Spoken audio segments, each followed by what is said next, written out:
I will find you your links in just a second.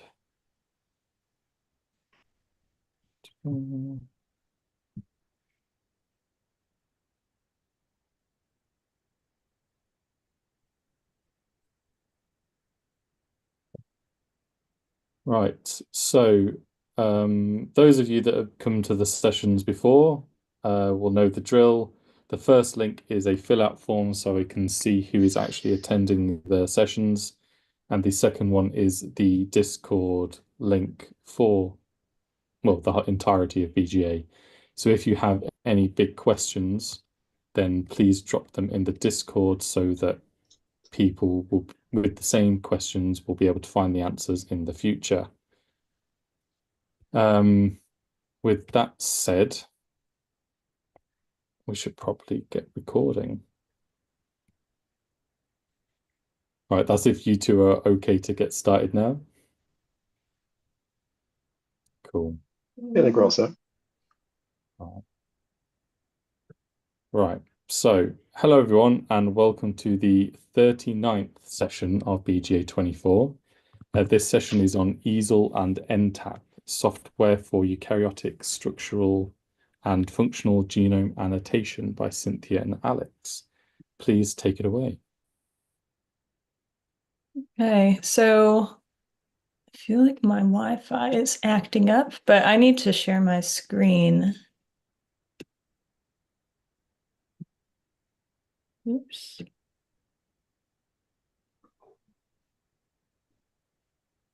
Oh no. Of course. Sorry, my computer is freezing. Yeah. What is going? Wait, I think I got it. Okay.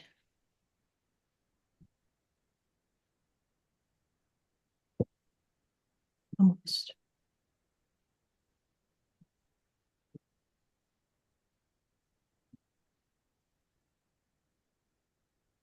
Alex has been kicked already. Oh. It's okay. Oh, there we go. It's happening just really slowly. I'm sorry, everybody. All right. Can everybody see this? Yeah, Yes. looks good. Okay, cool. So I have the Discord open if there are any questions. If people can just talk in the Zoom, that's also totally fine with us. But otherwise, we're Alex and Cynthia. We're from the University of Connecticut. I'm a PhD student. I've been the developer of EASEL for a couple years now. It's a structural annotation tool. And then Alex, if you want to introduce yourself. Oh yeah, like Cynthia said, I'm Alex. I've worked a lot on EnTAP as well. Also, as part of the University of Connecticut. Yeah, so today we're just going to walk you through these tools and how to use them. If I can get it to work. Oh my Lord. Okay, right. We went too far. Okay, introduction. So this is just a little breakdown of what we're going to be talking about today. We're going to start with an introduction. So what is genome annotation, some of the current challenges, as well as best practices. And then Alex is going to take you through EnTAP, just as a standalone functional annotation tool. He's going to show you how to install dependencies and set parameters. And I'm going to take you through EASEL for structural and functional annotation. Again, same deal. We're going to show you how to install the dependencies and set parameters and actually execute a script. And we're going to be doing this all in Gitpod. So at some point during this presentation, we're going to all log on and try to make that work. It works on my end, but hopefully it'll work on your end as well. After all of that, we're going to then just show you a quick example using a tree species, Juglin scenario, where I'm going to show you kind of just the outputs and what you might expect to see, as well as just the evaluation metrics. So are these tools performing well? Okay, so what is genome annotation? Come on. So it's no surprise that over the past decade or so, there's been this burst in the number of available genome assemblies, in part because of the emergence of high throughput sequencing technologies like Illumina short read, but also more recently with long read sequencing technologies like PacBio and Oxford Nanopore. And so with the affordability and increasing length of these fragments, it's a lot easier to piece genomes back together, kind of like a puzzle. So overall, you can see this increasing trend in contiguity with time. And that's great. So we have these really high quality genome assemblies, and we're even getting to the point where we can generate T to T assemblies. But this is really just the beginning. When you look at a genome FASTA file, it looks something like this. It doesn't really mean anything to you right now. It's just a lot of bases separated into contig scaffolds or chromosomes. So that's why we're here. We're going to talk to you about how you can actually annotate your genome assembly. And there are two ways to do it. So the first way is going to look through this genome FASTA file. Oops. And it's going to identify protein coding genes. Protein coding genes are found in the genome when you're looking for a start and a stop codon. And this is called structural annotation, and it comes out into a format I hope we're all familiar with, the general feature format, or a GFF file. And so this GFF file is not well standardized, but for the most part, in the first column, you will see the chromosome number. In the second column, you will see the tool that was used to annotate. Third column is all your features. So this is an example with a single gene, but really you would see maybe 30 to 40,000 of these genes. And then the fourth and fifth are your start and stop coordinates. We have a score. This next column is the strand, so forward versus reverse. And then we have the CDS frame.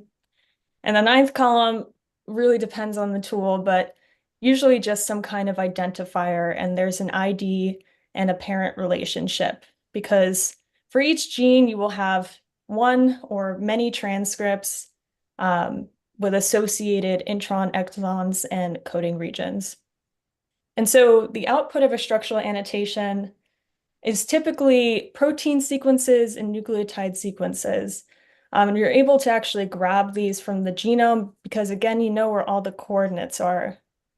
But despite having all the coordinates and all these sequences, we still don't really know what the genes are doing. You know, what's the biological significance of the genes that you're pulling? And so that's where functional annotation, or phase 2 of genome annotation, comes into play. And this is where we actually attach biological information to our predicted features. Generally, people will use a reciprocal blast method to do it, or they'll look at gene ontology. There are a lot of different ways to functionally annotate. But I'm going to take you through an example using a model species like Arabidopsis. Let's say you just structurally annotated Arabidopsis. You have this GFF file, you have all these protein coding sequences, and you're interested in figuring out what this gene is doing. So with a really well-established annotation like Arabidopsis, you can actually take these gene coordinates and put them right into a genome data viewer or a genome browser, and it should pop up if it's real and give you a description. So in this case, this gene is DNA-directed RNA polymerase, and you can also see that the gene ontology is related to that as well.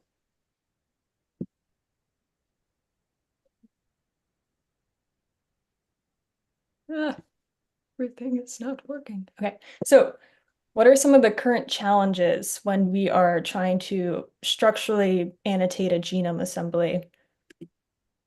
So in my lab with Dr. Jill Wegerson, we work a lot with plants.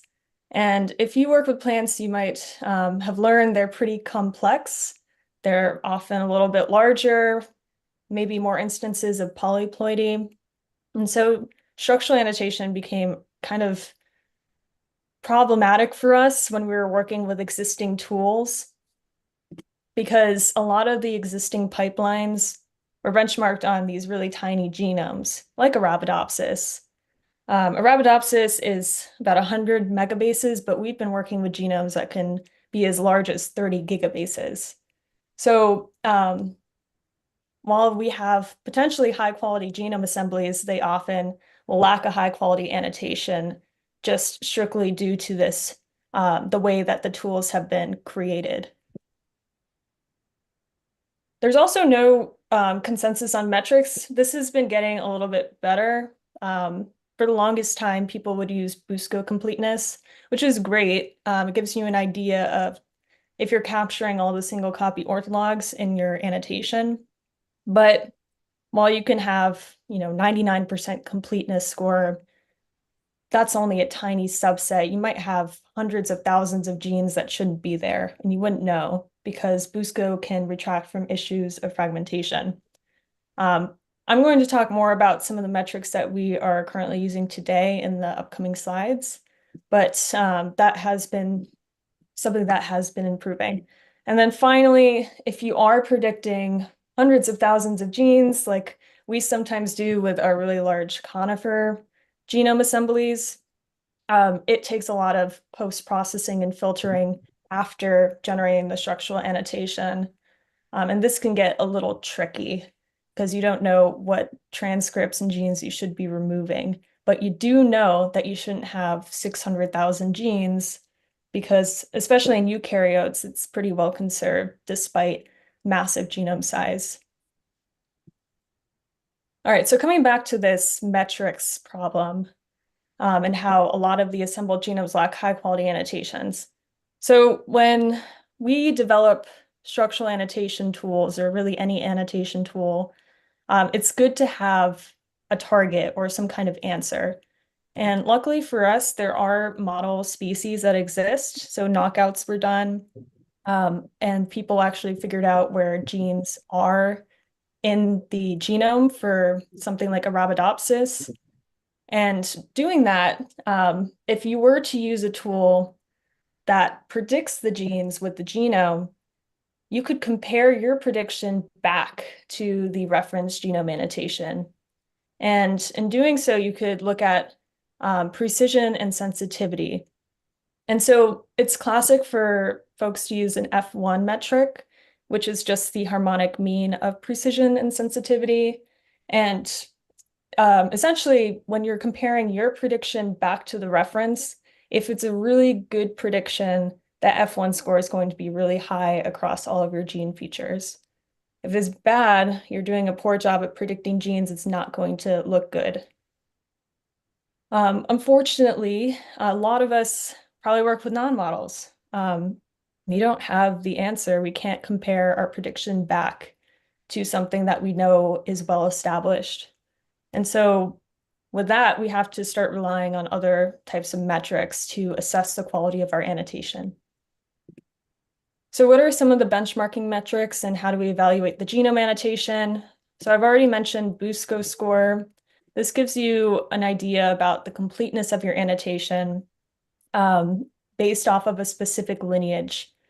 So if you were working with a plant, maybe you would use Embryophyta as your BUSCO lineage.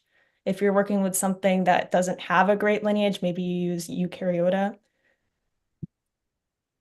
A more recent development is using this mono to multi-exonic ratio. So this is essentially asking, you have a bunch of genes that you've predicted. These genes have X amount of exons. What percentage of them have only one exon? And what we've found, at least when we've been looking through all of these models and existing annotations, is it's pretty well conserved at about 20% of the genome having monoexonic genes. As you start to increase that number, even if you have more monoexonics than multiexonics, that is a very big indication that you have a lot of fragmented genes. And that also could be pretty well reflected in the number of genes you're predicting. Finally, we're going to kind of show you how EnTAP and functional annotation can be used as a metric as well. You can do a reciprocal blast and figure out how many of your protein sequences have some kind of hit to a well-curated database like RefSeq or UniProt. And you can use that to the higher the better, right? So with all of that, we're going to dive into functional annotation with EnTAP, and I'm going to stop sharing my screen and Alex is going to take over. All right, thank you so much, Cynthia. Okay, so this is everyone can see this, right? Yeah. So I was going to go over the functional annotation with EnTAP, like Cynthia mentioned. EnTAP stands for Eukaryotic Non-Model Transcriptome Annotation Pipeline. There we go. So this is the GitLab. If you've seen the GitHub online, we're swapping over to GitLab. So all the newer releases are going to be on GitLab if you just see the GitHub one anywhere. So like Cynthia mentioned, right, with non-model species, they're, essentially species that lack certain resources, right? They may not have been studied as much. They generally lack a lot more resources, right? So EnTAP was primarily designed for non-model, but it also works with model species just fine. And if you see an example here, right, of this this identifier, right? So the purpose of EnTAP, as Cynthia mentioned, is to really kind of show what this actually means, and what we get from this. So I'm going to go into the details a bit of what all this kind of means and looks like. But this is just sort of a quick example, of what that corresponds to, right? Because at the top, it's kind of tough to really see the function and know what it means, but then we can pull, more information for it, right? So traditional blast methods too, I'm sure a lot of people are pretty familiar with NCBI blast. They'll basically pull an alignment for it, right? For each sequence. So what EnTAP tries to leverage too, which I'll get into a bit later, is a bit more on top of that by leveraging, informativeness of the database, phylogenetic relevance, or any contaminant information to try to find sort of the best alignment out of multiple alignments. But I'll jump into that in a bit. This is just the paper. So, if anyone needs to cite this. And then there's a lot of detail in here, about the methodology and, runtimes, all that sort of stuff. So if we jump into the whole workflow of EnTAP, this kind of lays out everything right here. There's a bunch of different stages. There's expression filtering and frame selection. I'll jump into those a bit more, but those are generally used to kind of filter out your transcriptome to get to, proteins and to get to a more, more filtered, reliable transcriptome that then you can then use for, annotation down the line. So, past that, we have similarity searching across databases, family assignment, like protein domains, or including, protein domains with the family assignment. And then, aligning gene ontology terms and KEGG pathway information. And we also now provide a horizontal gene transfer identification. So getting into the kind of the transcriptome filtering part of it, which is that, that first kind of stage on the top left here, this expression filtering and frame selection. So the first part of this is expression filtering, right? We use a software called RSIM. And the goal of RSIM is basically to kind of put a cutoff, an FPKM cutoff for the expression of each gene. And then what you can do is basically cut off all the transcripts that are lower expression values than, whatever your cutoff is, right? So this, you got to get this through a BAM or a SAM file by aligning your reads to your transcriptome. And we can use that, like I said, to cut off all of those other transcripts. And then we just see here a quick example This is just a quick example showing, the removed versus which ones were not removed. It's either generally lower sequence length for which ones are removed. So that's the first step. And then this is just a quick output that we would get with EnTAP. We'll get into more a bit later, but each stage of the EnTAP pipeline will give a different output. So here, we'll basically show everything. We'll output everything that was cut off by whatever your cutoff level was for the FPKM value. And then right after that is frame selection. So there's a lot of different tools for frame selection. There's transdecoder, there's GeneMark, ST. What the goal of frame selection is essentially to find the true coding regions for different genes. So it's generally used to find the longest open reading frame.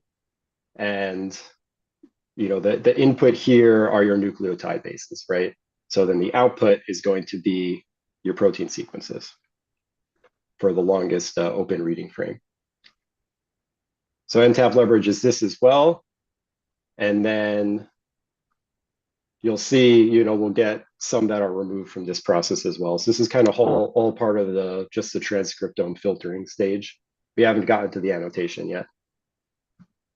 And then this is hopefully to provide us a more accurate annotation, more reliable, because we're going to have a better input to that annotation.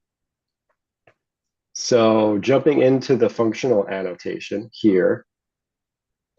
So the first stage of this is similarity searching, right? So a lot of people are probably familiar with BLAST, like NCBI BLAST for similarity searching. So there's a different tool that we utilize called Diamond. Diamond has had quite a few releases at this point. It's gotten pretty popular.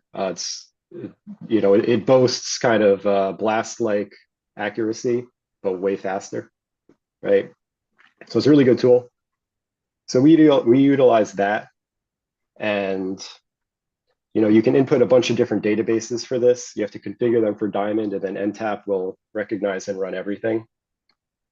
So generally there's databases like SwissProt or RefSeq or Tremble, things like that.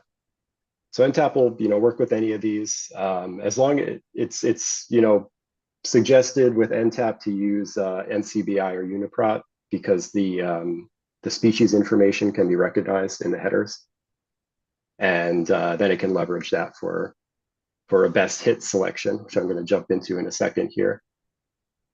And as part of that best hit selection, so you'll notice, like if you've ever ran BLAST or even Diamond, you can get a lot of different alignments against a certain database, and also if you're running against multiple databases. So if you're running for a certain sequence against like RefSeq, you could have upwards of 10 alignments, right? Some are higher quality, some are lower quality. And then you can also have ones from different databases, right? So what EnTAP tries to do is kind of congregate all of those into one best alignment or one best hit, right? So it leverages a bunch of different factors in that. It'll take things into consideration like the coverage or like the e-value of the alignment. And then we also leverage the phylogenetic relevance of the alignment. So that's information you're going to get from the database, right? So if you align to a RefSeq database, in that, like if you've seen the BLAST output, right? In that, you're going to see the information from the subject sequence that you aligned against, and it's going to have the subject sequence's species. So in this example here, we have this T35 query sequence and our subject sequence here, right? And this is the taxon that we found in the database. So kind of bring that all together to how it's relevant, you can select contaminants for EnTAP. So you can select any taxon as a contaminant, and then EnTAP will flag that as a contaminant, right? So, typically like for plant species, your contaminants from the sampling process, right? They could be bacteria, they could be fungi, they're typically contaminants that you don't want in there in your analysis. So, NTAP will allow you to keep these because, sometimes your contaminant is the best alignment, right? It could just be that way, that your species or your whatever you're studying has a high contaminant rate potentially, or just has contaminants, right? So NTAP will flag that for you, and then you have the option to remove the contaminants if you want. And if there's a better alignment from another database that's not a contaminant, it'll leverage that one more so than your contaminant species. So there's a lot that goes into this kind of best hit algorithm. Overall, it's really bringing all of those alignments together. Those upwards of like 10 or more alignments that you have, bringing them into one best hit alignment that you can use for further analysis. So this is just an example here of the distribution you can have with contaminants. So NTAP will provide all this information, provide the species of everything that was flagged as a contaminant by the user. So this is going into a bit of the horizontal gene transfer functionality that NTAP has. So I'll kind of just gloss over this for those of you who are familiar with horizontal gene transfer. But the idea is you have your donor and recipient databases, and you're trying to find genes that were horizontally transferred. So, with NTAP, you can provide a bunch of different databases for this, right? Usually multiple databases for your donor and recipient. And then, Diamond is again leveraged, and it'll try to identify your horizontally transferred genes through that as well. So then the output that you get is which ones NTAP expects to be horizontally transferred. So that's all with similarity search. So the next stage of the functional annotation is gene family assignment. This is leveraged through eggnog. So there's an eggnog database of gene families, and it basically assigns you can find your orthologous group with whatever sequences that you have. It'll align two different orthologous groups, and then with that information, you can get gene family assignment, ontology term assignment, KEGG pathway assignment, and it's all leveraging the eggnog database and eggnog mapper, if anyone's ever used that. But this is a very crucial step to functional annotation, right? Because it provides you with way more information for your sequence that you might not currently have.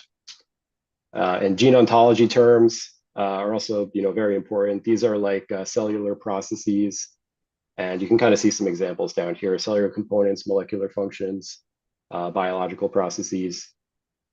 There's a lot of information there, right? So NTAP will give you all this information, and then also the taxonomic scope, or the orthologous group that the sequences were aligned to, provides all this information as well.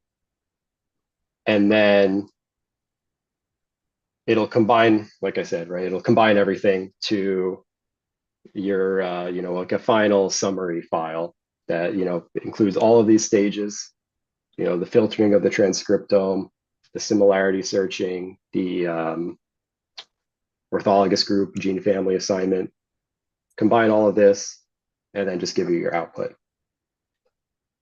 So that's NTAP from an overall perspective. So I'm going to jump into kind of the installation process right now. That's a lot of information.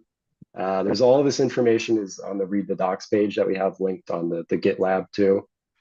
I might jump in between that to kind of better illustrate some points. And then Cynthia is going to go through a bit of a walkthrough right after this of how to run NTAP. So the dependencies of NTAP, it's kind of typical dependencies for, like a high performance computing cluster, Unix-based system, running pretty much any operating system that supports that. These are just ones that we've tested it on. And then, you're gonna have to download multiple databases, which we'll get to, including eggnog, any Diamond databases you want. And then there's a specific NTAP database as well. So that just includes different mappings for NCBI or UniProt, things like that. And then your diamond databases, it's really up to you, but we usually suggest using RefC Complete and UniProt's SwissProt to get full kind of coverage there. And up at least 16 gigs of RAM, depending on how many databases you're using as well. So a lot of this is pretty standard. This is really all the other dependencies is pretty standard with a lot of the operating systems for computing clusters. And then the software used in the pipeline is down here.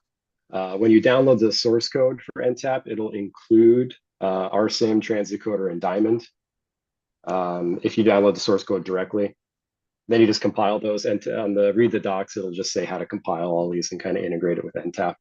Or you can download the Docker image. Docker image just has all this together. It's probably easier. But if you're feeling the source code, you can do that. So Cynthia will kind of run through a bit of this too, but we have two stages to kind of get EnTAP going. The first stage is configuration. And then the second stage is the actual running and the actual annotation. Configuration only needs to be ran once with EnTAP. All it really does is download these databases I mentioned before. If I can even find them right here, the storage minimum, the eggnog databases, and then if you want to configure any diamond databases, and then the EnTAP database, all the configuration stage does is really just download those and get those ready. So currently, we use two files for just two ini files to kind of define everything, which we'll go into a bit later. These basically include everything, all the commands, right? There's a lot of different software that EnTAP uses and a lot of control of different parameters and things like that. So, it's easier to just have everything in these two ini files. This config ini file will have your like software paths, things like the path to diamond, so the diamond executable, or to each of the databases that you're using. So that shouldn't really change that often. And then this run params file is mainly used for anything that is run specific. So if you want to annotate a specific transcriptome you're working on, right? The only things that really should change are this runs parameter file. That includes like the FPKM cutoff I was talking about before, or different coverage cutoffs for similarity search, things like that. So the command for the configuration stage is really just that, but everything, all the paths and stuff are really in the ini files that you have to look at. So you run that, like I mentioned, right, it's going to download these databases. It'll get the EnTAP database, download the diamond the eggnog databases, and then any other diamond databases that you want to configure, it'll configure those for diamond as well. Typically, those come in like a FASTA format. Like if you download the UniProt one, you guys might have seen that. If you download that, you'll get it in a FASTA format. And then you just load it into EnTAP and it gets configured for diamond. So those are the databases during configuration. And then for submitting a script, so by this, we just mean like kind of the execution stage, actually running it. So, I mentioned before, there's the configuration stage, and then there's the execution stage. So once configuration is done once, then you're just ready to go with the execution stage, and you can do this as, however you want, really. So right here are these are some commands we pulled out of the ini file. You can really put all these commands in the ini file too. It'll take either one, whether you use it through the command line or the ini file. And all you really have to do is your path to your transcriptome, your FASTA formatted transcriptome, your diamond configured databases, so UniProt or RefSeq, and then optional the RSIM expression filtering. You have to put in an alignment file, your SAM file or BAM file, and then just the paths to these ini files, and then it's good to go. And it'll use all of that. And then this is just an example of an ini file, how how it looks here. So you can see, you have the FPKM cutoff value. And then, if you have single end or paired end reads, your alignment file too. There's a lot of information in here. There's a lot of control. There's defaults for everything, of course, but if you want control over any of these parameters, there's always that option. Then it's going to run, and you'll get there's a lot of information you're going to get, which we'll do a quick walkthrough of in a bit. But the main final results that you get is kind of a combined, like we were saying before, with the combined information of every stage. There's a lot in there. This EnTAP results.tsv pretty much has your query sequences, and then every stage of the process, it'll have information for those. Like what type of frame selection, if it was kept through expression filtering, what alignments to what was your kind of best hit alignment for a database through similarity searching, if it was through Uniprot or through RefSeq. And the eggnog information, there's a ton of information in there. Yeah, so it really gives you all that. It gives you contaminant information. We'll kind of step through that in a bit. And we also output a log file as well. This is just a text file. And this has, again, a lot of information for each stage of the process. And then it kind of gives you a final summary of, each step. So this is just a quick example of, this run was similarity searching and then gene family through eggnog.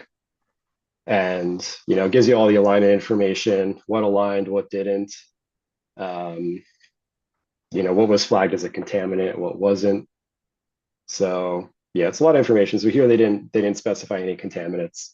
And they had this many, 97% of their sequences here aligned through similarity searching, 99% through gene family. So it's pretty well annotated example here. Okay, and then Cynthia is going to run through a bit of the details of EnTAP on Gitpod. Okay, so this is where things could get complicated, but if everybody wants to navigate to the Gitpod and attempt to open it, we can do that.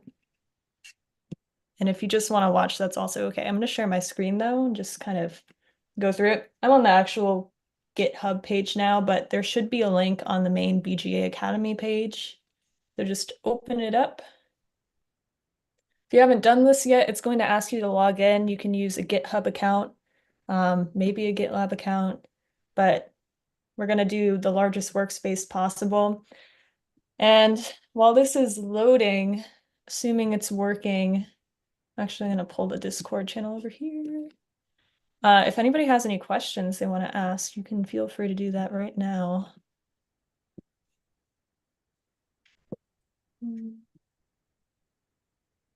So gotta get this.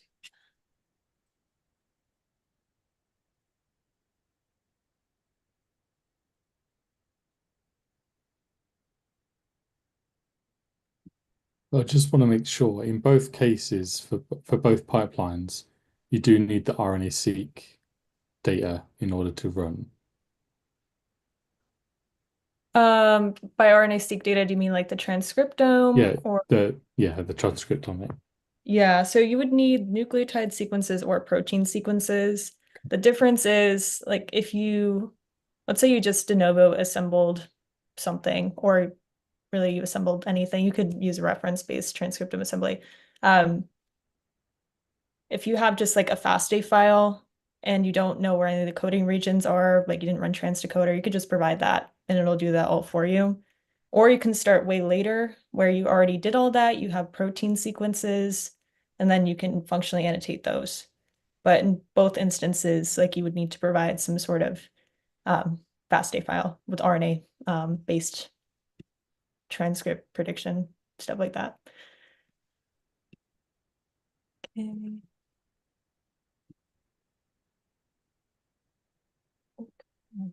Can everybody see my screen here? Yeah, we can see it. Okay. So this Gitpod is great. Definitely love Gitpod.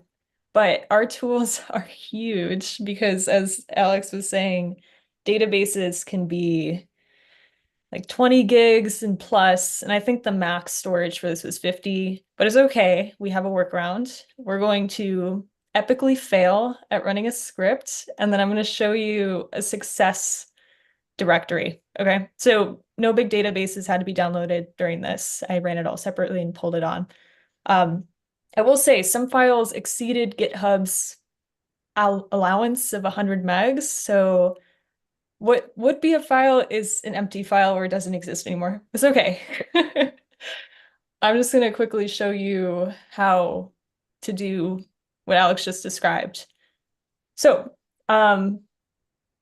if you are on Gitpod, please follow along. If you are not, you can just watch.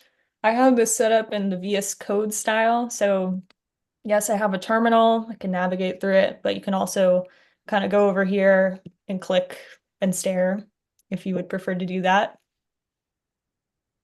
All right, so what just happened is Gitpod downloaded Nextflow and it downloaded the EnTAP Docker container. That's all you really need for EASEL and EnTAP. Because we're going over EnTAP, I want you all to do an ls list, and we're going to go into this BGA workshop 2024 directory. Okay, I'm going to tab fill, press enter, do another list. So you can see I have 3 directories. I have EASEL, EnTAP, and scripts. Scripts is where the epic failing is going to happen. So we're just going to go into there and kind of just talk about how to run EnTAP and what these files mean in real time. So instead of showing you here, I'm going to actually scroll here. So you'll notice there is an EnTAP bash script, which is at ntap.sh.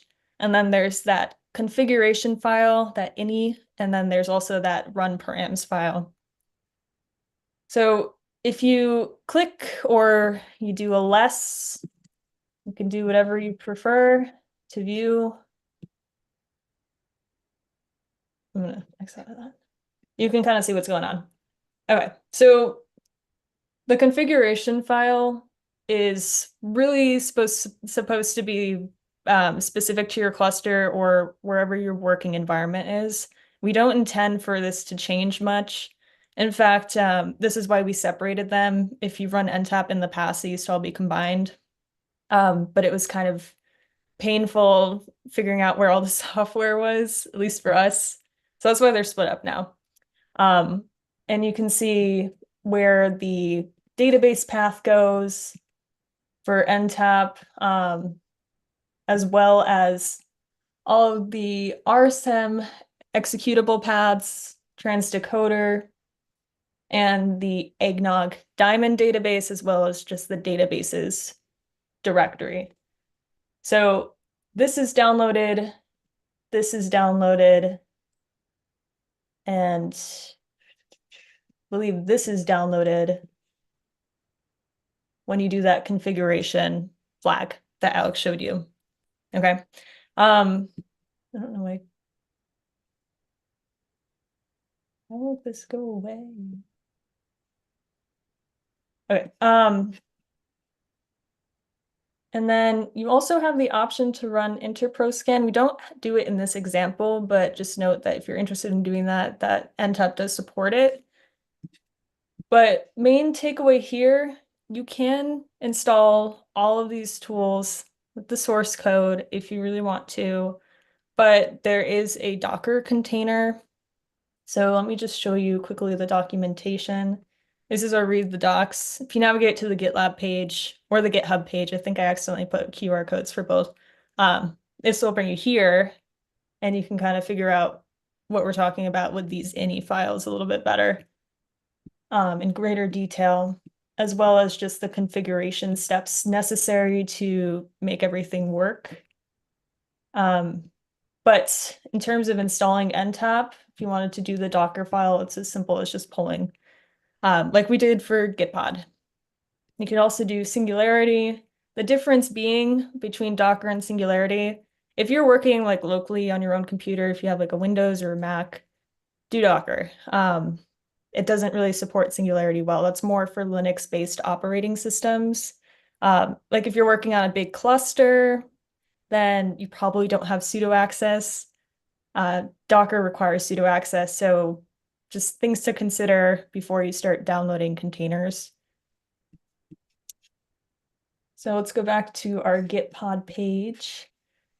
And we're then gonna X out of this, and we're gonna go to the params file here, okay?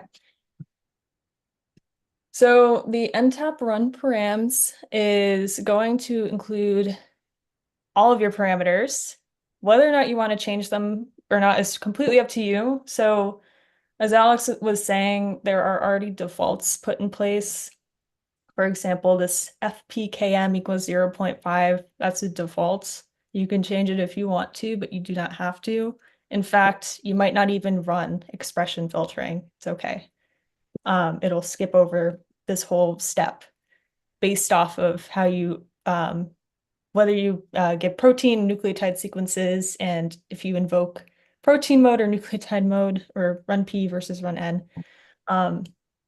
Otherwise, what you really want to change in here is in this general section. So this is your out directory.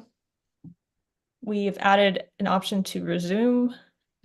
And then this input is the main show, right? So this is going to be either your transcriptome, if you have like gene models with protein coding sequences, nucleotide sequences, this is your input. You can define it right in this params file. Alternatively, you can leave all of this, not touch it with the defaults. This will be empty, and you just put it in your actual like script block. You don't have to fill this out. If you put it in the script as a flag, it will overwrite it. So it's really up to you. But this is where your input would go. And then the other important thing to consider is the database. So EnTAP, you can provide one database, you can provide 5 databases. I don't think more than 5 is allowed, but I don't know if there are more than 5 databases you would want to use besides like NCBI-RefSeq or Uniprot. Some people are really inclined to use the NR database, but it's really massive and it's not the best quality. You know, it's just, you might have a lot of unpredicted functional annotations, let's say. But if you're working with a non-model, like it really, none of it exists in these super well curated databases, then I can understand maybe you do want to use that NR database. But all you have to do here is provide comma separated diamond databases. And as I think Alex said, we now will take your FASTA file from that database and convert it into the diamond index format, right? Okay. So Next version. next version, yeah. Next version will do that. So input database, those are your 2 main things that you need, and then you can get creative. And that's kind of the main takeaway. So this is not usually how I run EnTAP. I usually use Singularity. This is the way that I have to do it with Gitpod, where we do have a Docker image downloaded. You can type in Docker image sorry. And you'll see that we have the repository, and there's this image ID. I think you can do a Docker run IT image ID. Oh, okay. Something like this. I feel like this would work. Hold on. Okay, it actually does work. So I'm in the container. If I type in EnTAP, you can see all of the running commands that are necessary to execute it. A lot of commands. But in our case, I'm gonna actually exit out of this container. And if everybody is in the scripts directory and they would like to try to run EnTAP, we're gonna do it. So again, we're looking, this is technically the command. So Alex, do you want to remind us what run P versus run N is? Because there are 2 ways to Yeah, define. it's like blast P versus blast X, sort of. So run P means that you want your proteins to be what is being annotated, pretty much. So if you input a nucleotide sequence, it'll translate them over and then use the proteins. Whereas run N will keep, it won't frame select them, so it'll keep your nucleotide sequences and then pretty much like blast X, the blast N, blast X, the rest of the pipeline. Yep. Okay. So in this case, we are using the protein sequences to run blast P because I have invoked a run P flag. And I've also input a string tie to transcriptome. So going back here, I don't know if anybody caught it, but my input is, where's my input? It's in general. String tie 2 underscore transcripts dot fast day. This is directly out of string tie 2. I did not do any frame selection on this, but EnTAP's going to do it for me. So these are nucleotide sequences. Okay, so, oops. Let's try to run it. In order to do it, you can just type in bash and then entap.sh and then enter, and then it'll try and it'll fail. But you can see that it found the ini files at least. But of course, we do not have any kind of Diamond database downloaded on Gitpod. So kind of sad, but don't worry. If you go back a directory, we go into EnTAP. It's almost like it worked. So if you look at the same files, they should all be the same. But this EnTAP underscore out files would be an example of a completed run. So you can enter it, use that cd command and list, and you'll kind of see the breakdown that Alex was talking about, how we have similarity search, we have we have frame selection. So this is a part of our transcriptome filtering stage. And we have similarity search, gene family, and our final results, which kind of take everything together.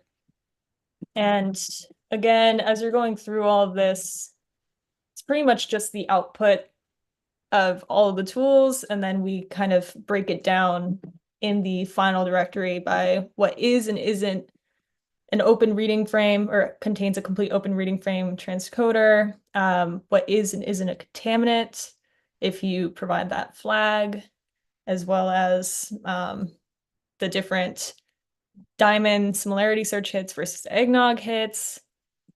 So feel free to kind of look through this, but the main takeaway is first thing you want to look at is probably the log. So the log contains all of the information from the run. And instead of looking at the terminal, you can probably just kind of go back over here and click on it from the side. It's easier to see. Okay, so these are all of your inputs at the top from your params file and your config ini file that's going to report everything. And then it starts to break down all of the summary statistics. So how many sequences went in and what's the N50, et cetera, et cetera. This frame selected option was used because I ran run P with nucleotide sequences. So it translated them into proteins and functionally annotated. And you can see what wasn't removed. And then you can also see after filtering how many transcripts are left. And then there's a nice breakdown of just kind of the top contaminants, top species that were annotated. But realistically, you can see all of this in the final EnTAP TSV file. Okay. So top alignments by species. This example is a plant species. So this is that Juglans cinerea tree, the walnut tree that I was talking about. Usually people will want to know if the top alignments are related to their species. Usually that's a good indication. And in our case, our top alignment is it is Arabidopsis, which makes sense. And then rice. Then it kind of starts to break down into other eukaryotes. And then it comes back to some more plants. And I think zebrafish. So the diamond can be broken down based off of the databases that you use, because I think I only used Uniprot. There's only one section for that, but if you use Uniprot and RefSeq, you'd show all of them in this log. And then the best overall results, gene ontology, so all of these Go terms. I personally don't really use the Go terms, but if you were doing something like a differential expression analysis, so you went through and you have your transcriptomes and you're trying to compare them all, and you want to figure out what the functions of these genes are because you de novo assembled them, you have no idea what they are. You can take those and you can put them in here, and then these Go terms can be used for Go enrichment analysis. And they're actually tools that are built for that kind of thing. Like one of them is called GoSeq. It's good for non-models. Generally, people will just use reference-based Go enrichment analysis, though, where you take your non-model and you line it back to like a model. Like, for example, I could line back to Arabidopsis. But this is one potential application if you're thinking about using Go terms. And then finally, the annotation statistics broken down by all the different steps that were run in this example where you have frame selection. You can see not a lot of the alignments were annotated, about 63.59%. Gene families, it's a little bit more. When we're kind of thinking about the overall functional annotation rates, we generally go down to this gene family and or similarity search, which is about 98% annotated when considering both of those databases. But one really important thing to consider when we are functionally annotating with something like Diamond, there's always some kind of coverage value that you want to set in place. So whether you do 50-50 coverage or 70-70 coverage, you can increase stringency, you can decrease it. You can do that all in the log file. I believe this was run at 50-50 coverage, which you can see right here. Okay. So that's really EnTAP in a nutshell. Again, you can run this as a standalone tool, but in the second half of this, I'm going to explain EASEL, which actually takes advantage of EnTAP when working to annotate a structural annotation or functionally annotate the structural annotation output. All right, did I miss anything, Alex? I think that is everything. If there are any questions, please let us know. Otherwise, we'll kind of come back to the Git pod in a little bit. Okay.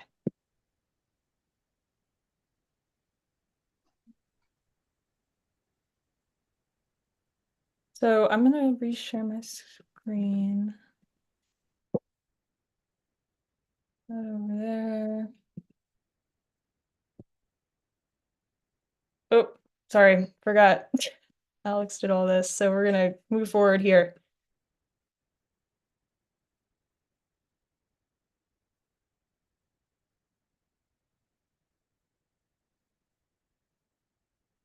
All right, so part 2 is structural annotation using EASEL.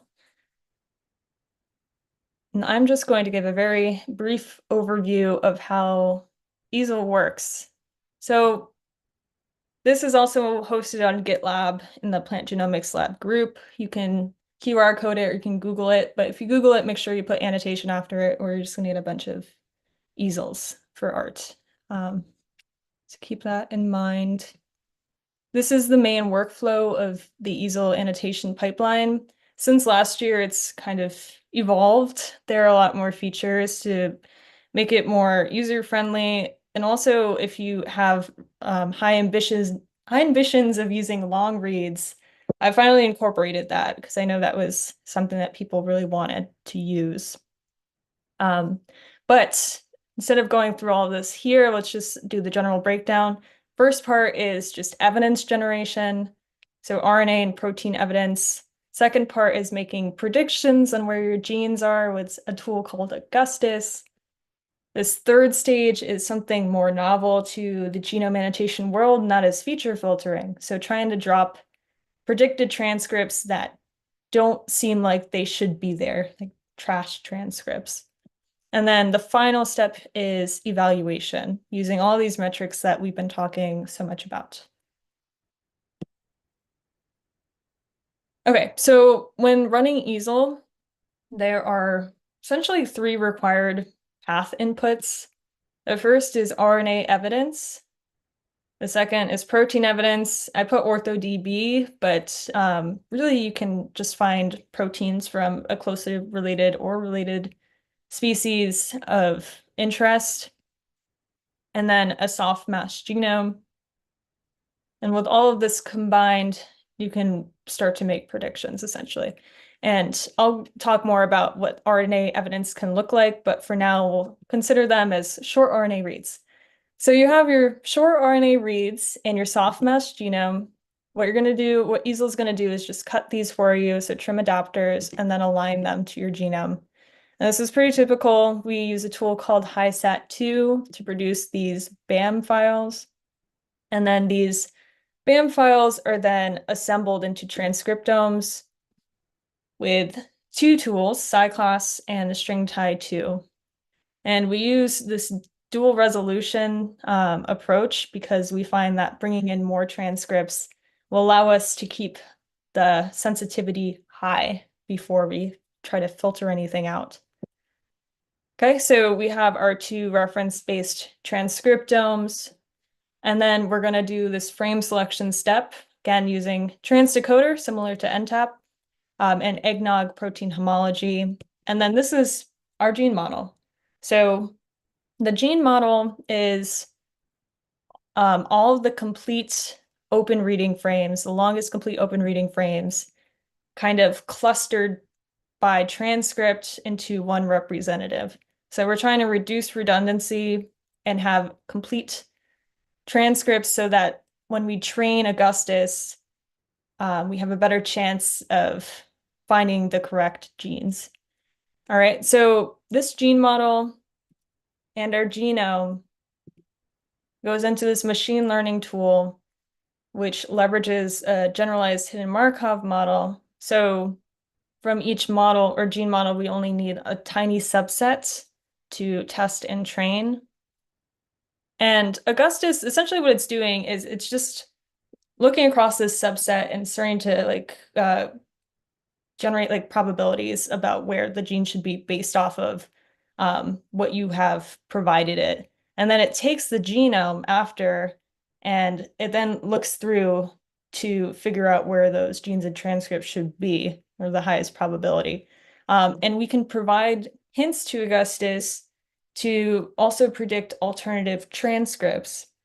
So we do it in 2 ways. The first way is kind of our protein hints, or these OrthoDB hints, where that evidence you provide is aligned back to the genome and sent into Augustus. We also have these transdecoder hints. So that's really this gene model minus the clustering that's going in to help Augustus predict the alternative transcripts. And then after all of that, we have a whole bunch of gene predictions. We have 4. And we also pull in these gene models to generate this unfiltered structural annotation. And as you can imagine, having a bunch of different predictions would probably increase sensitivity. So you're pulling in a lot of the true positives, most likely, but at the expense of decreased precision. So in other words, yes, you have a lot of good stuff, but you also have a lot of bad stuff, but we care more about keeping the good stuff.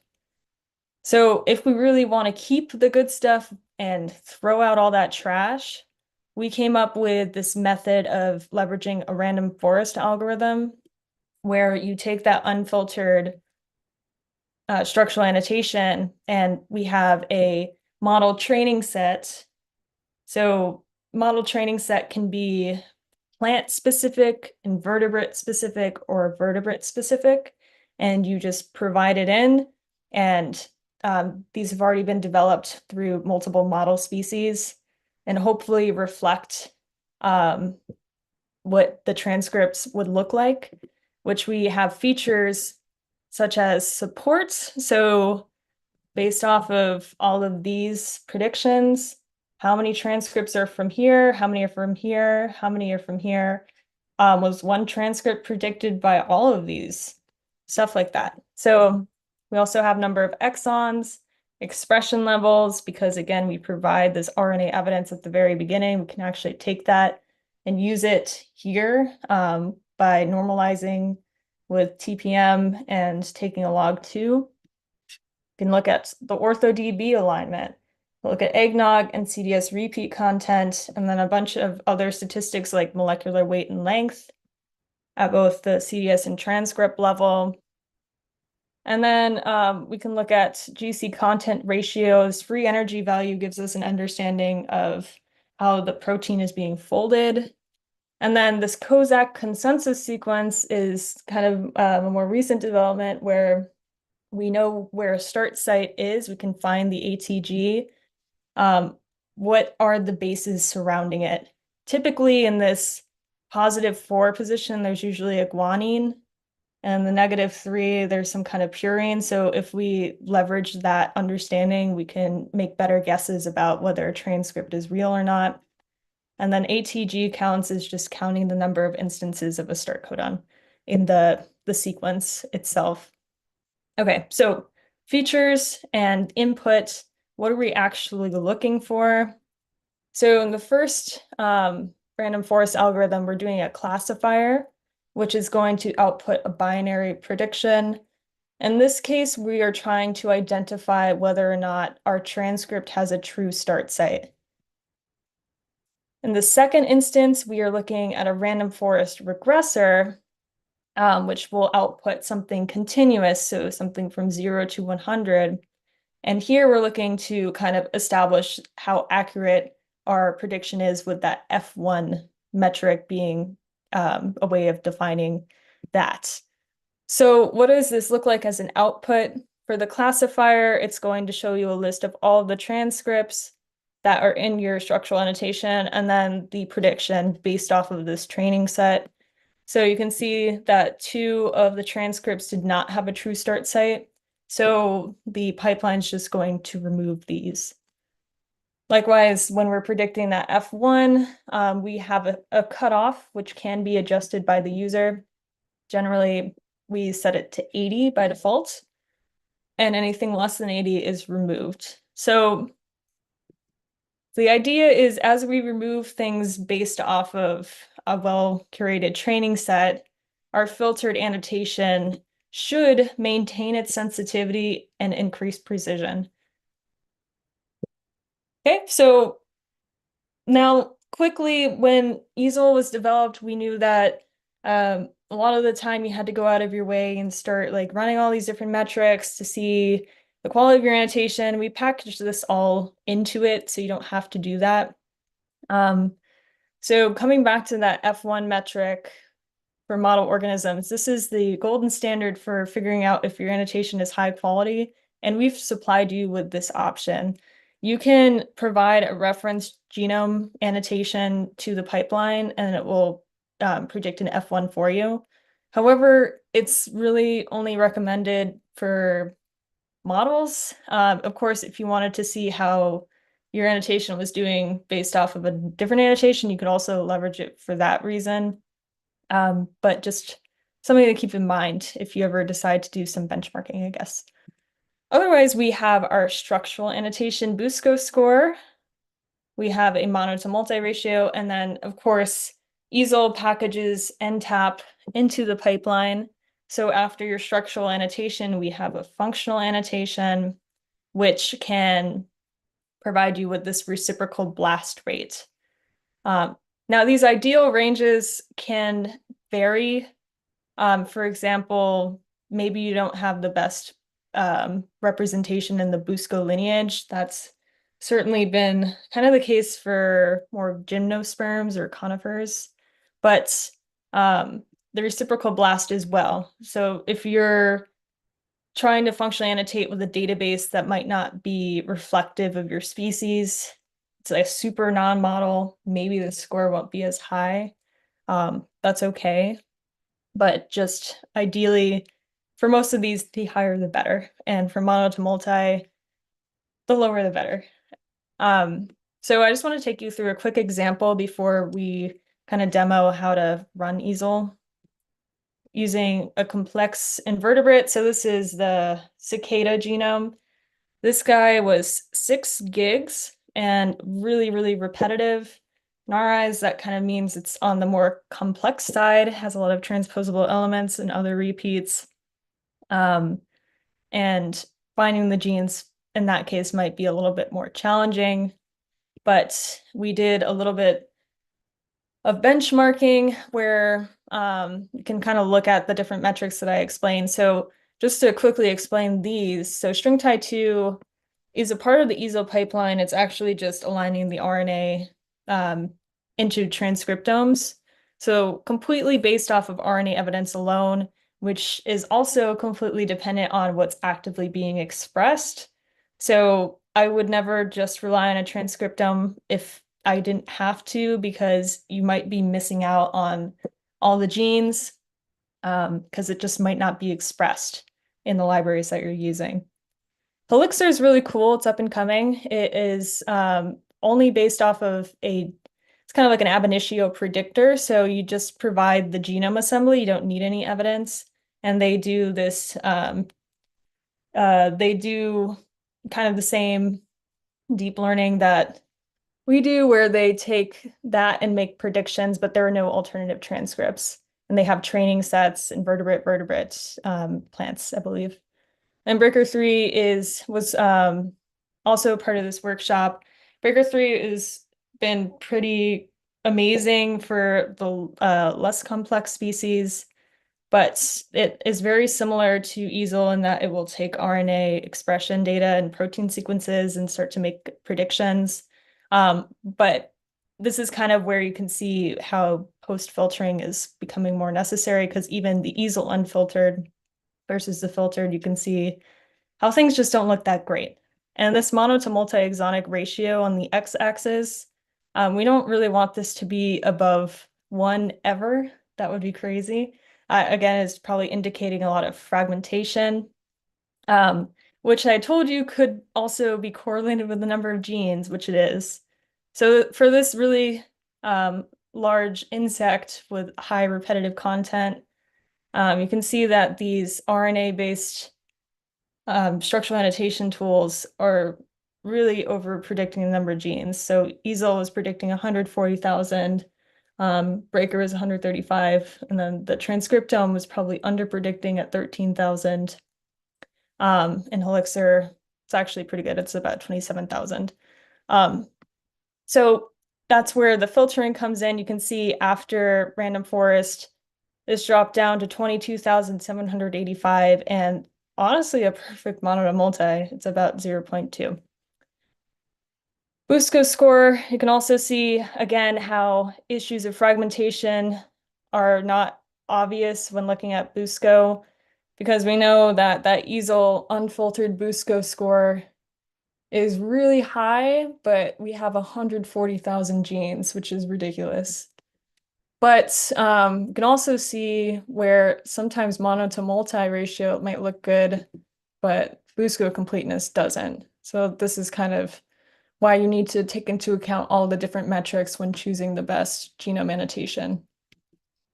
And then the reciprocal blast. So the cicada is one of those examples. It's not well represented in RefSeq, but you can see the variation across the different tools. You can see how when we filter with EASEL, we actually bring that functional annotation rate up because we're dropping a lot of the transcripts that shouldn't be there.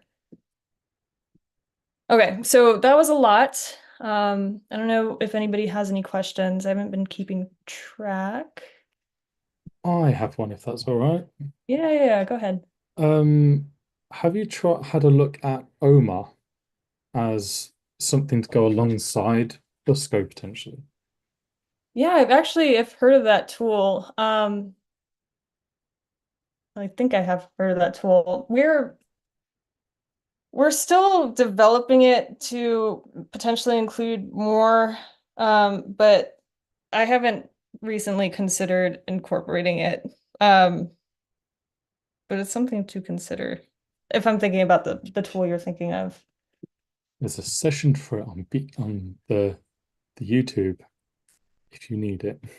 But yeah, like a kind of like a busker on steroids. Yeah, it's like the orthology based Yeah, annotation.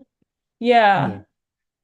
Yeah. Okay. I mean, it's something to consider. We're all kind of starting to converge all the genome annotation at a point where ideas are being shared and we're trying to make the best quality annotation tool. And I think this one's starting to kind of go in a direction that could be applicable to even what we're doing, pulling in these protein databases and such. They have a public database of very Busco-like results. Hmm. Um, Actually, I mean that wouldn't be useful for you at all. That's useful for me, not you. Um, but like just the results it outputs are very Busco-like, but it goes into more detail into what it thinks are fragmented dupes and that kind of thing. Which I know Busco does to a degree, but Omar makes it look pretty, is what I'm saying. Yeah, I mean, if it looks nice, sometimes that's the reason I don't use a tool. If it ends up being too complicated to parse through. But yeah, I'll have to take a look at this. It's pretty cool. I have it up on my monitor right now. Um, thanks. Do you have any other questions or are there any other questions? Not at the minute. Okay.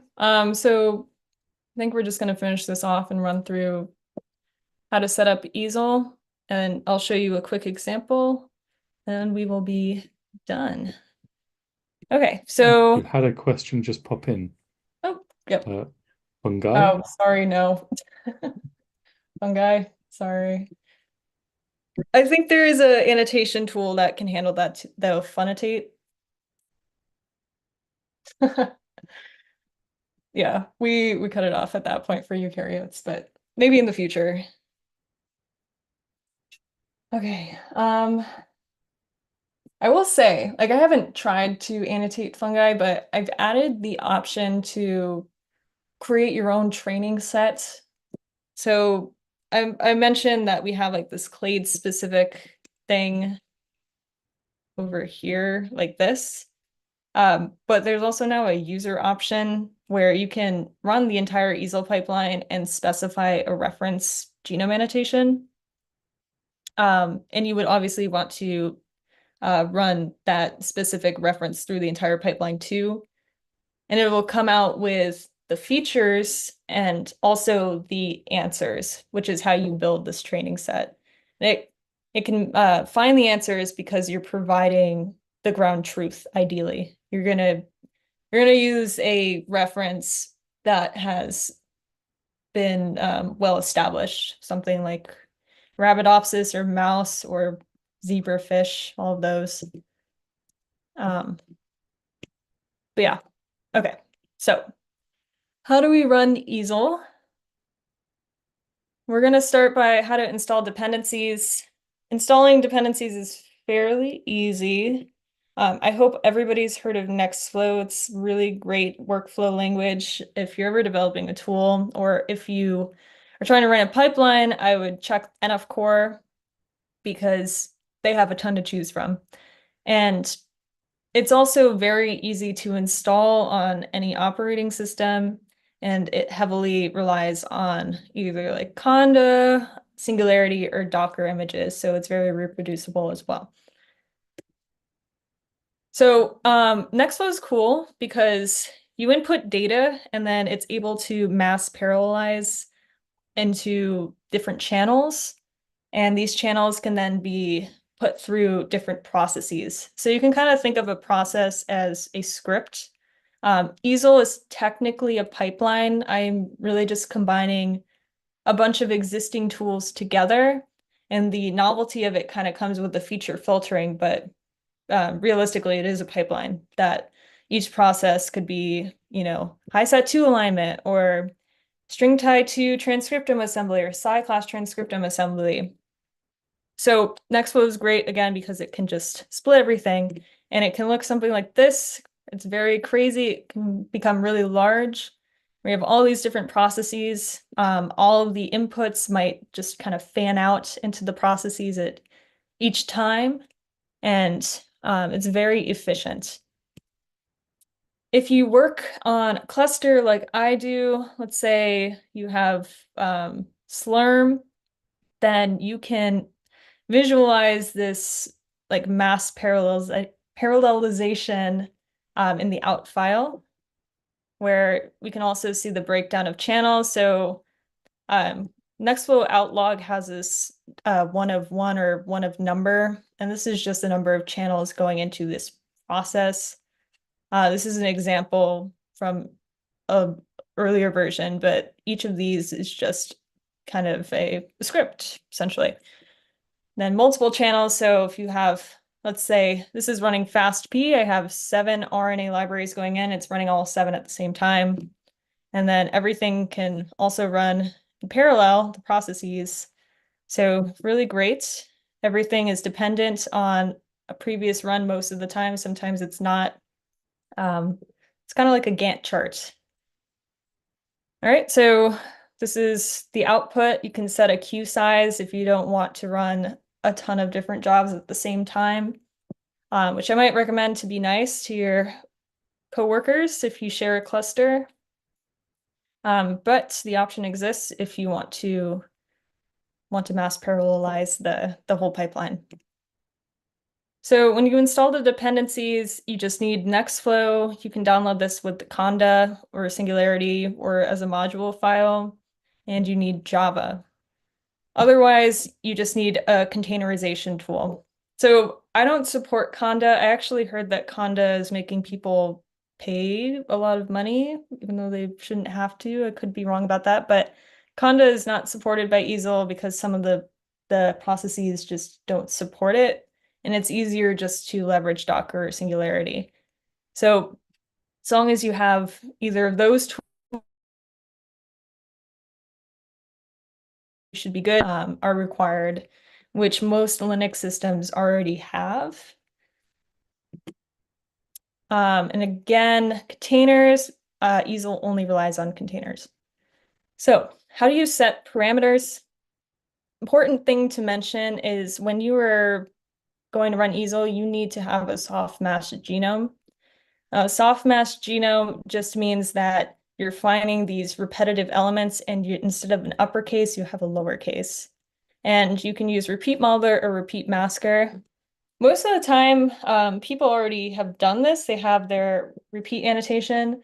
However, in the latest release of EASEL, I've actually added a repeat masking flag. So probably not the most in-depth annotation. It's not going to do any curation for you, but if you set that to true, your genome can be soft masked for you automatically, which could be good, because these annotation tools really do rely on soft masking. And if you remember, it's one of the features in the random forest, the repeat content in these coding regions. Okay, so just to reflect on some of the mandatory paths, the first of many is short RNA reads. This is not like 100% required. I'll show you there are like multiple parameters that you can use in place of this, but this is generally what you would supply. So paired end short RNA reads. You can also supply an SRA accession list. And then RNA alignments. So if you have BAM files that you want to feed into EASEL, you can do that. You can skip all of the process of trying to align your RNA back to the genome if it already exists. And then, yay, BAM long. So if you have long RNA, you can supply it into the pipeline. I might introduce a way to do this without having to just provide a BAM file. If you just want to provide like the raw data, then maybe we can figure out how to fix that up for you for genome annotation. But for right now, I have a BAM long flag where you just provide your long reads, and then EASEL will account for this and kind of adjust the different tools like string tied to inside class, as well as the expression counting. So it's a new feature. Main takeaway here, you can use all of these, you can use one of these, you can use a combination, does not matter. And then you just need your genome. That's softmasked. Okay, so these are the mandatory paths. If you want to know what the SRA list should look like, it's something like this. You go on NCBI, you type in your species, you click RNA, paired end, and then you find all the SRA accessions. You can just put them in a giant text file, put them into EASEL. EASEL will pull all of them for you, and then it will trim all of them, align them to the genome, it does all of that.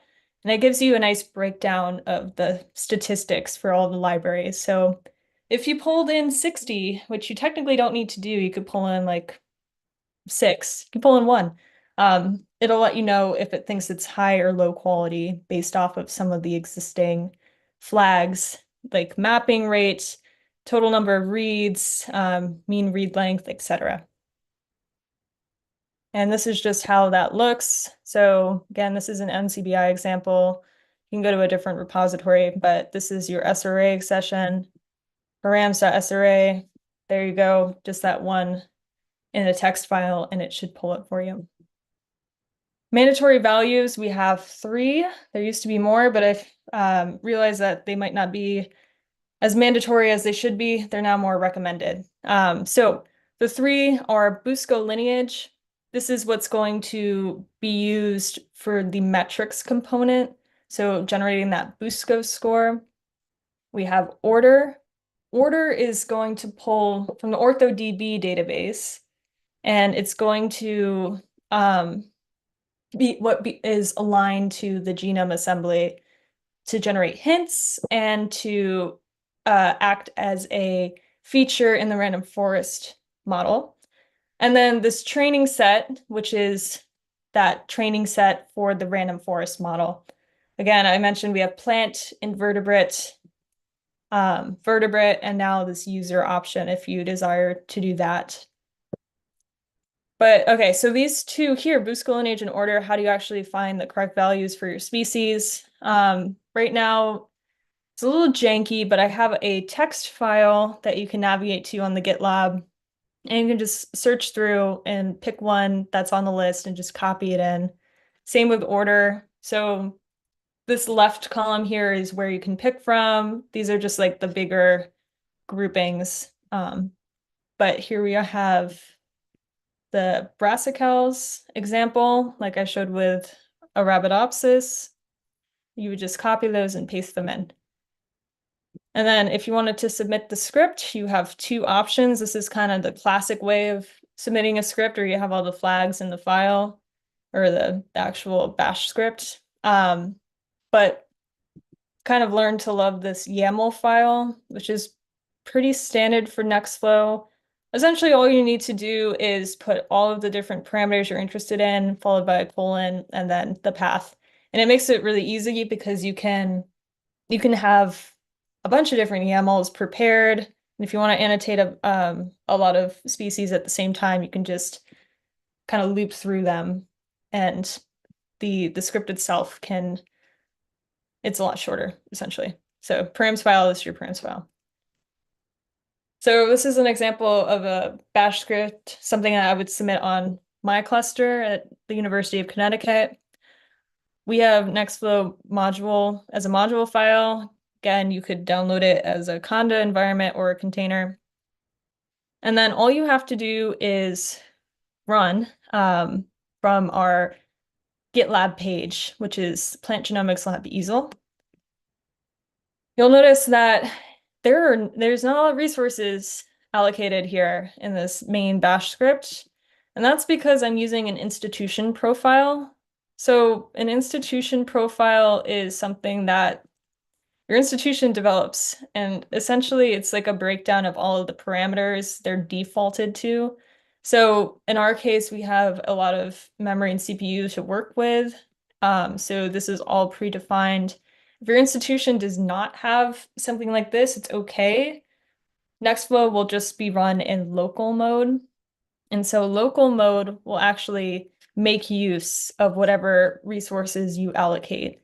So in that case, you're going to want to max this up to what you can handle. And then there's a separate flag for memory and CPUs that you can define in the script so that it doesn't yell at you. Okay.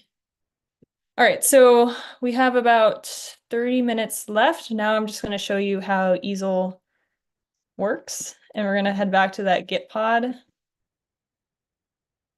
But again, if there are any questions, please let me know. Hopefully nobody's Git pod expired if they're on it, but it's okay. All right, so here we go. We're back. So let me clear this and clear that. We're going to do the same exact thing that we did last time, which is run a script and watch it fail, but learn from it because we have example files. So if everybody could navigate back to the scripts directory. Yeah. Then we can get going. And if you're off to the side here, again, you can just click on the EASEL bash script. Now this is the simplest thing ever because I'm only showing you a test run. Now generally you would have a YAML file, but I'm doing test and I can kind of show you why. Here we go. Ah. Okay, so on the actual GitLab page, I have a better example of how to run it where you have this YAML file. And then this is what a YAML file actually looks like, something like that. We're similar to EnTAP. You can add as much or as little as you want. There are defaults in place. The defaults are defined here. So anything that's mandatory does not have a default. You need to supply it, but usually recommended. Optional definitely have defaults or they're null. All right, so the test run, when you do profile test, it's actually going to this configuration directory in the EASEL Git, and it's pulling from this. So it knows to do this. This is a really, really poor quality run, is all I'm going to say. And the reason we developed it this way is so that it'd be really fast. And you can just see if the tools would install and everything would work. But you can see that I've set a lot of these parameters to close to 0 so that it can get through. Because unfortunately, structural and functional annotation, they can be a little bit time consuming, especially if you have a lot of RNA libraries or a really large genome assembly. So we're gonna try the test script. Again, we're in the scripts directory. Same as before, we're going to do bash and then easel.sh. And then you can press enter. And it's going to look like it's working. The first thing Nextflow does is actually pull that container, or not the container, pull the repository from the GitLab. And then it will show you all of the parameters that you've changed at the top of the log. Once it gets there. Okay. Okay, so this is kind of what it's looking like. It has all the different inputs. And you can see it's starting to work, which is cool. We're doing a little bit better than EnTAP. However, just give it like 10 seconds and it will fail because it can't I can't handle it. Quick Does the breakdown. container layer fail? Yeah, it's I yeah. think we have a fix for that. Oh, that's good. Where would I? It's okay. I was also a little worried that if it did work, then everybody would run out of space instantly because this first step is to pull the NTAP containers or NTAP databases if you don't have them, and I couldn't put them onto the Git pod. So depending on how far you get.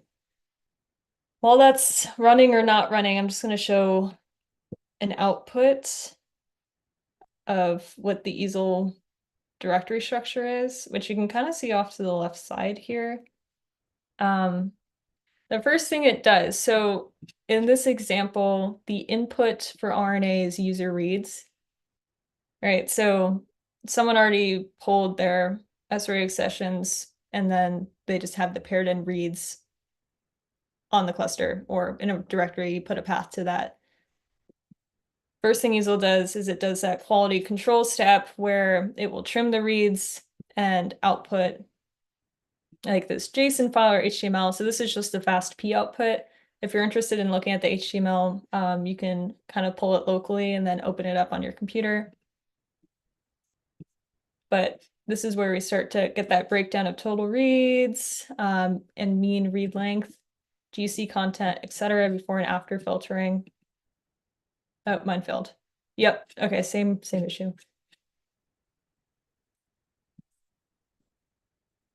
Technically, you could go into the failed directory and see the same thing I was showing you. So we have our reads right here. These are trimmed. And then we have an index. So all of this is useful if you want it, but the main predictions are in this final predictions directory. But if you want to see like the mapping rate, so these BAM files, I couldn't I had to delete them, but I don't know if you'd want to look at them. But you can see the mapping rates. So for this particular library, you can see that 92% mapped back to the genome assembly. You can also see the OrthoDB alignment, which I also had to remove. If you go in whatever you were just running, there's this databases directory actually, and you can see what the OrthoDB FASTA sequences look like. It just downloads it for you. And these are what get aligned back to the genome to produce hints or to be used for downstream filtering.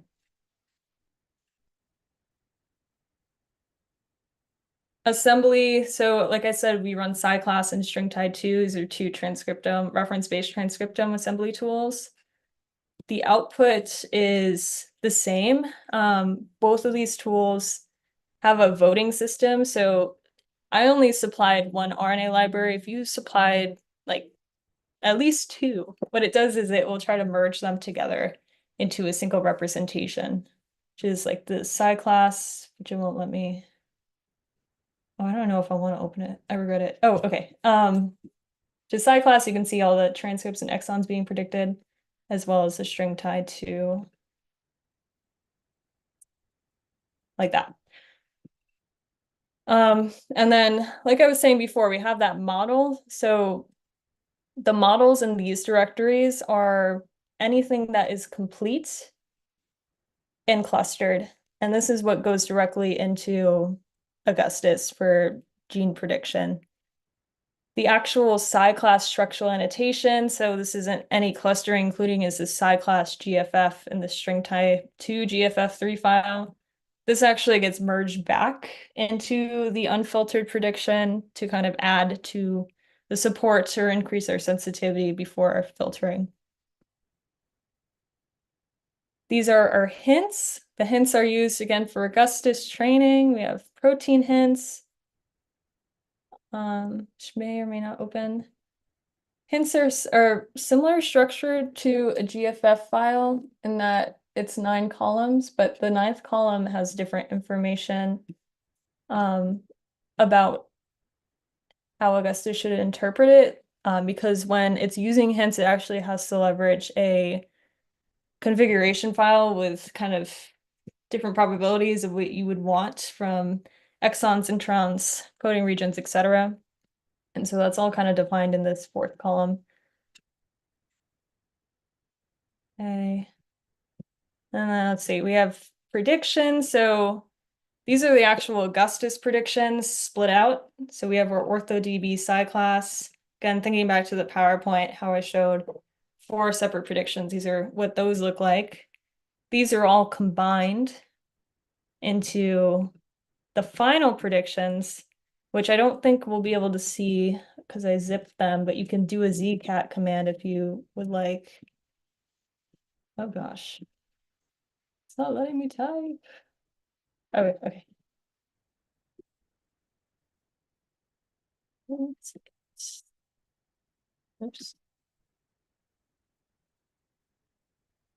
Okay, so on the terminal, I'm just going to go into the final predictions to show you what this looks like. So zcat scenario, unfiltered, GFF has all of this. Do a quick head. And you can just see like the breakdown of the EASEL output. EASEL right now will only output complete transcripts. So it has to have a start and a stop codon. It has to be protein coding. If you want it, I don't know if awk would work for this, but try it. Oh, okay, wait, zcat. And then I do an awk print.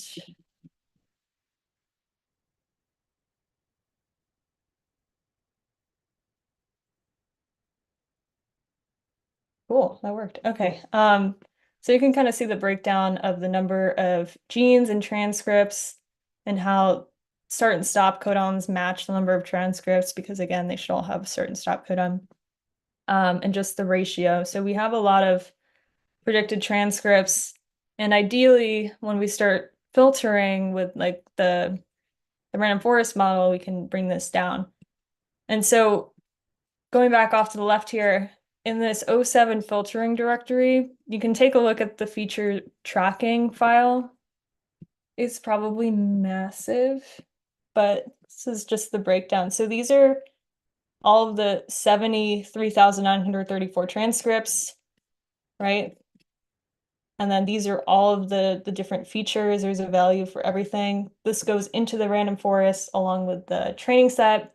And then based off of all these different features and their combination, a bunch of decision trees are generated. And then there's this like consensus majority voting result.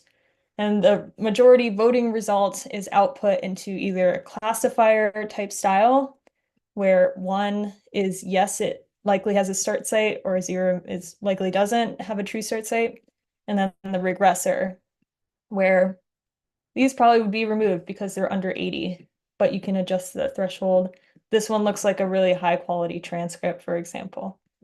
So combined, anything that has a start site and anything that has an F1 above 80 is maintained. And this is what we call your filtered structural annotation. So I can actually do the same thing I just did. And you can see we went from 33,000 genes down to 22,000 genes, 73,000 transcripts down to 43,000 transcripts. And we can kind of take a look at what that looks like in the EASEL text file. So final thing to look at for us before we stop for the day is this EASEL summary text file. This has all of the different information. So it gives you information about the genome assembly itself, what percentage of it is masked. It also runs Busco for you on that.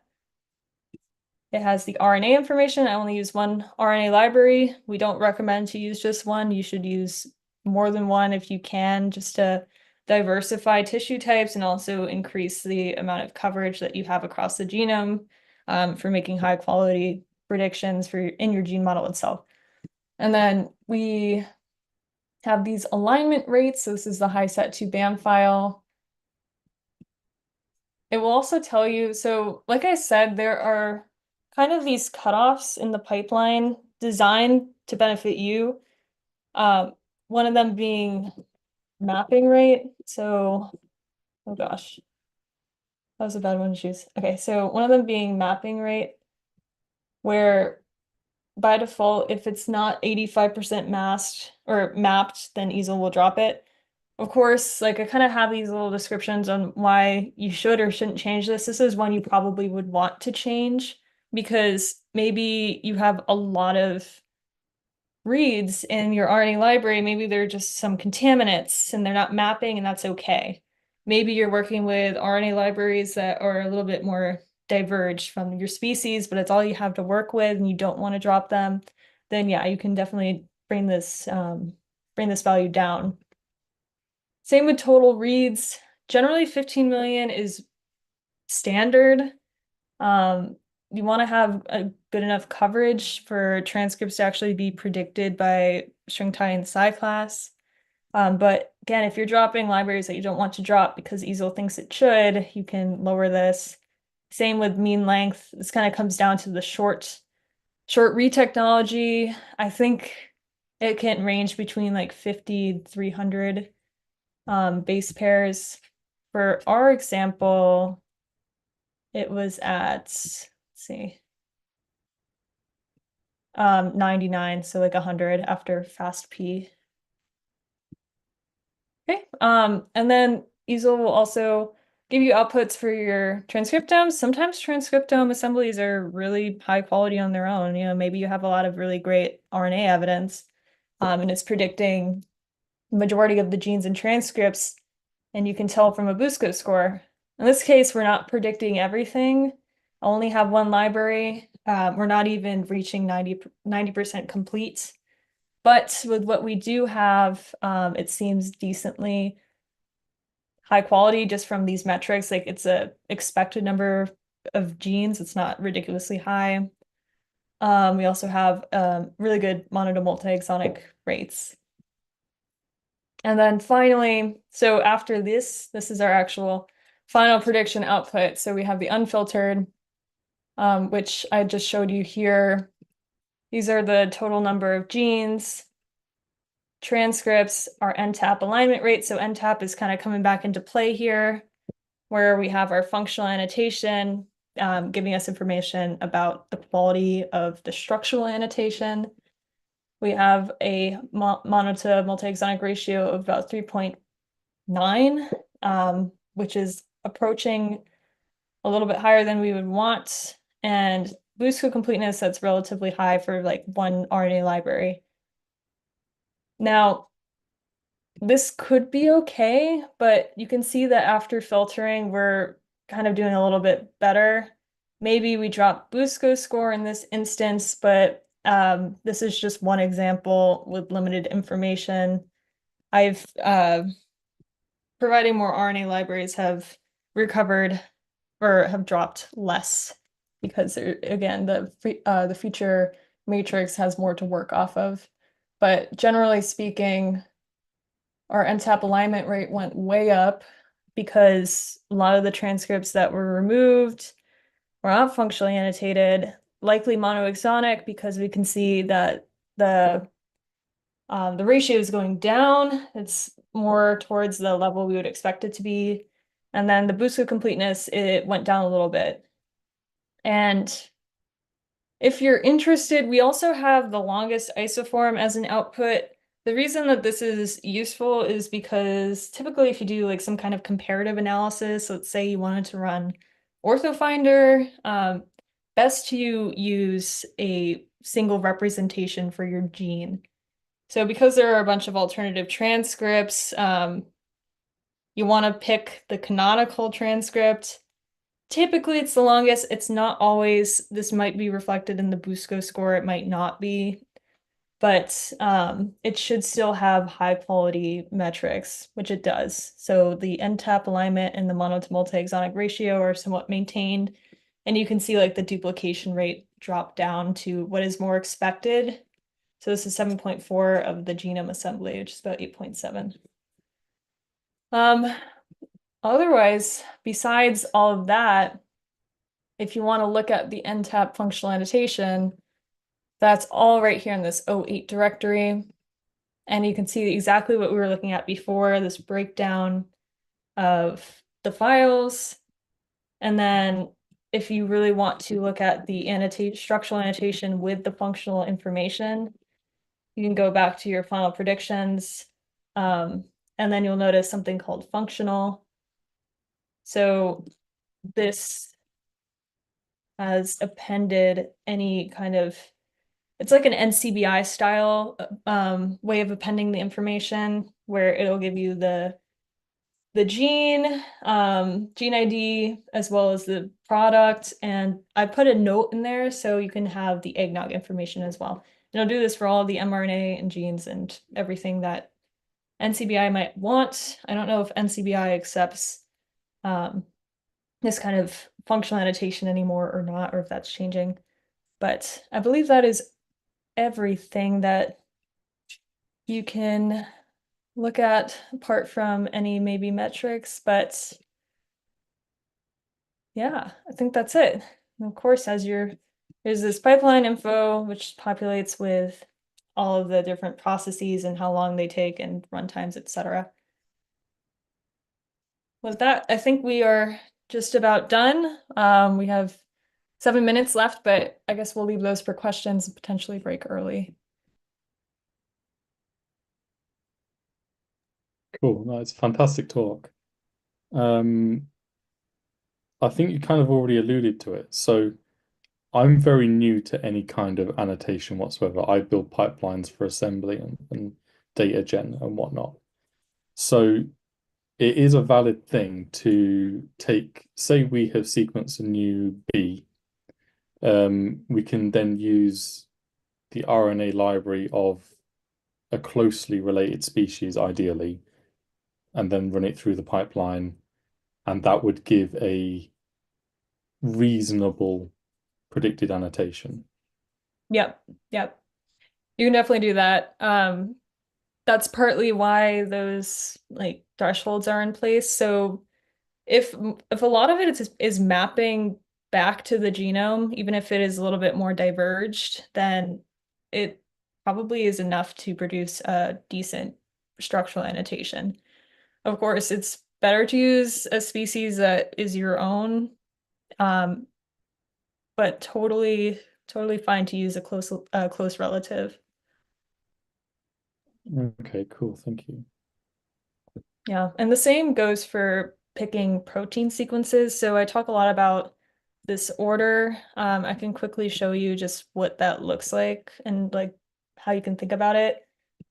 OrthoDB might not include your genus at all, but generally you can go as broad as Eukaryota, but you can start looking up species that might interest you. So Arabidopsis always obviously is a part of brassicales. So you would probably pick that. But the idea behind the OrthoDB proteins is that you'll try to find something that well reflects your species, even if it's not perfect. Okay. I'll have a look. Thank you very much. Okay. In that case, does anyone else have any more questions?